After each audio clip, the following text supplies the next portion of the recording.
A city of 11 million people with almost no one on the streets. Trains, planes, buses, cars, almost nothing leaves or enters Wuhan.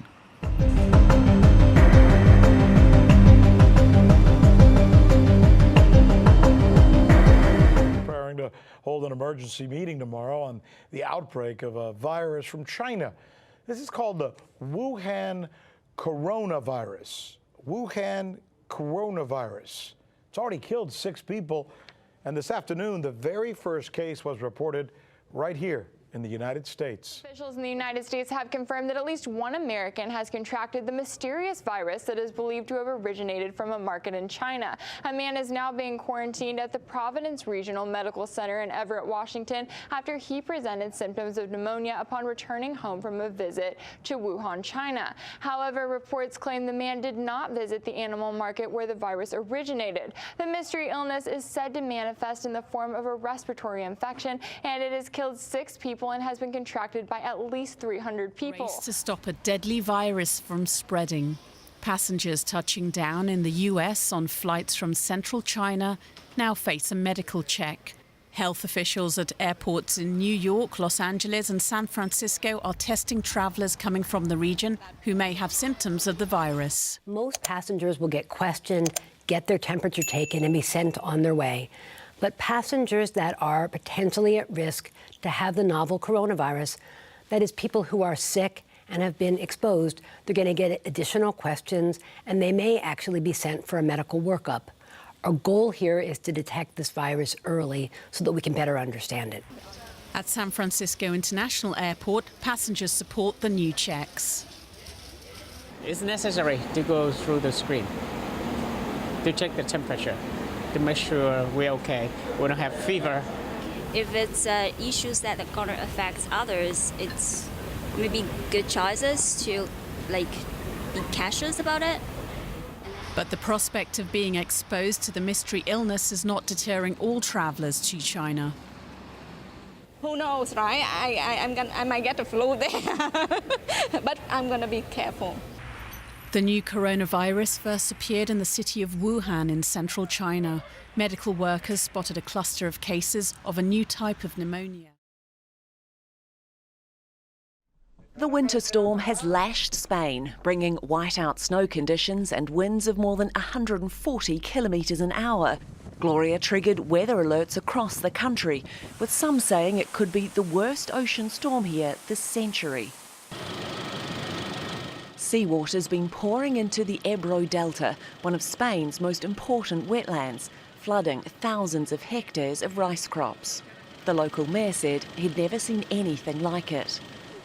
Locals in Girona looked on nervously as the Oña River rose, almost breaking its banks. Yesterday, city officials told us that water could possibly enter our shop. So we put this here to try to prevent water getting in because it would be a major disaster. At one point, 200,000 people were without power and tens of thousands of students out of school as roads remained impassable.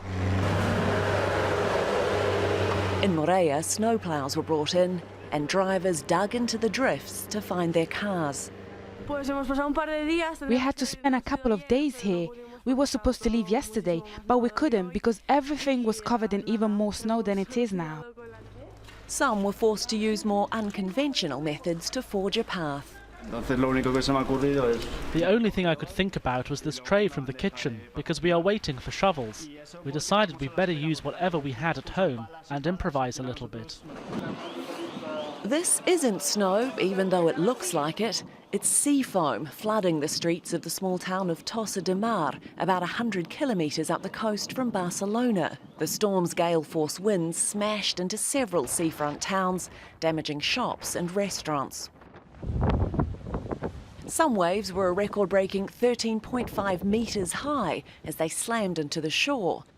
Barcelona's famous beaches didn't escape the storm, but they still pulled the crowds.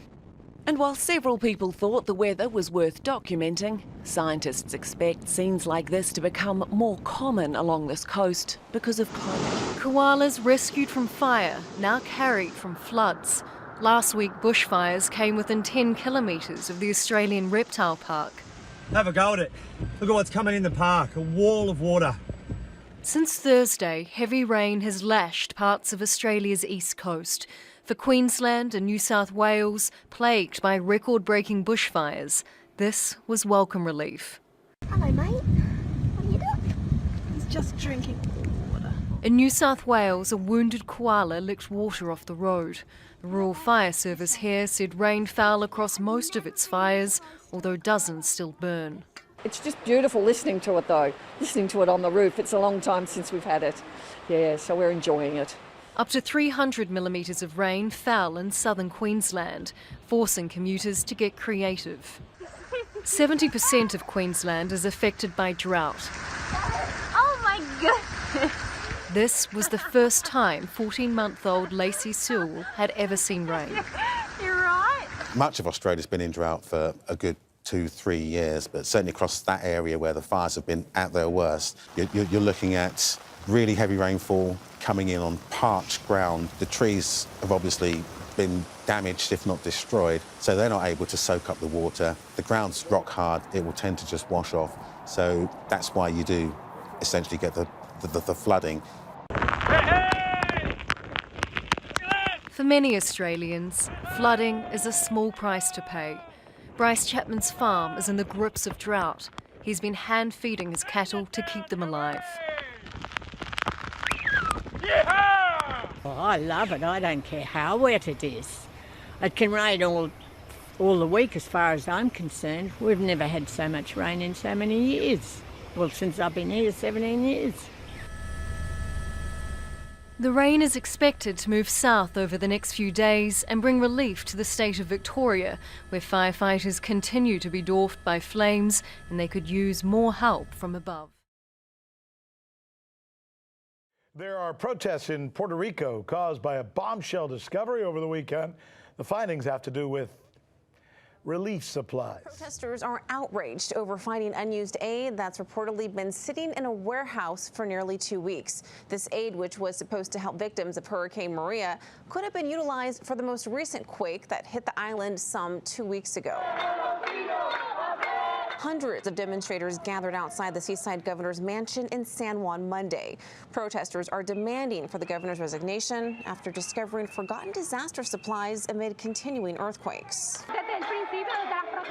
It's infuriating. I've never been to a protest, but this made me so mad, so angry. This hiding supplies and so many people dying, I think it's terrible.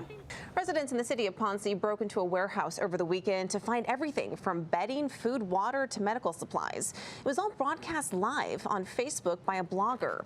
This led to the immediate firing of the director of Puerto Rico's Office of Emergency Management. 2 other officials, the Housing and Family Secretary, were fired Sunday. Governor Wanda Vasquez initially said it was, quote, unforgivable. These resources were kept in a warehouse. Now protesters are calling for her resignation. Meanwhile, the director of Puerto Rico's Office of Emergency Management denies mishandling the emergency supplies. In a statement, he said the aid was expired and no one had ordered for it to be removed. Running battles have continued between protesters and Iraqi security forces. They throw Molotov cocktails and rocks, and the police responds with tear gas and bullets. After the week-long deadline expired, they've been coming out in numbers to choke major highways. It's a simple strategy: disrupt life so people in power take notice.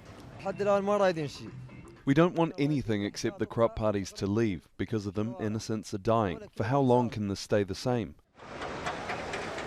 The Mohammed bin Qasim Highway and multiple bridges across the capital have become battlegrounds. Although dozens have been wounded in 2 days of clashes, many here say they will fight until they see real change. We will not retreat. Shoot us with live ammunition, stun grenades, tear gas. We will not give up. We will force you to leave whether you like it or not. Activists say government heavy-handedness and intimidation tactics only strengthen their resolve. This is the blood of a martyr. He was hit in front of us with a tear gas canister in his mouth. All his blood is on the highway now. Whoever wants to carry on with their daily work, let them see this blood and imagine that the next one who dies will be their brother or father. These were the scenes in Basra. In 48 hours, the nationwide escalation has resulted in more deaths, over 100 protesters wounded, and a further 88 arrested in Baghdad, Diyala, Dhiqar, Karbala and Basra. More than 500 people have been killed and over 25,000 wounded since October. Welcome to Redacted Tonight. This is the comedy show where Americans in America covering American news are called foreign agents. So I go on vacation for 1 week and all hell breaks loose. I knew you needed me, America, but this is not the way to show it, all right? Bad. Bad America. So Iran has retaliated after Trump, in one of his patented juvenile, ill-thought-out tantrums, greenlit the assassination of the top general of a country we're not at war with. Does any one of the sniveling, short-sighted, goon-faced, ferret-brained, piss-breath, corrupt, corporate hacks in our media want to mention we're not at war with Iran? At least not yet. I mean, war has to be declared. There's supposed to be Congress, or they're supposed to talk to America. You remember that whole democracy thing we came up with? Yet our media and our politicians don't want to remind the public that we are not at war with Iran. The sociopaths in our government may not like Iran, but do you have any idea how many countries don't like the United States? If every one of them drone bombed our senior officials, there would be no one left in our government. I mean, the president would be Screech from Saved by the Bell.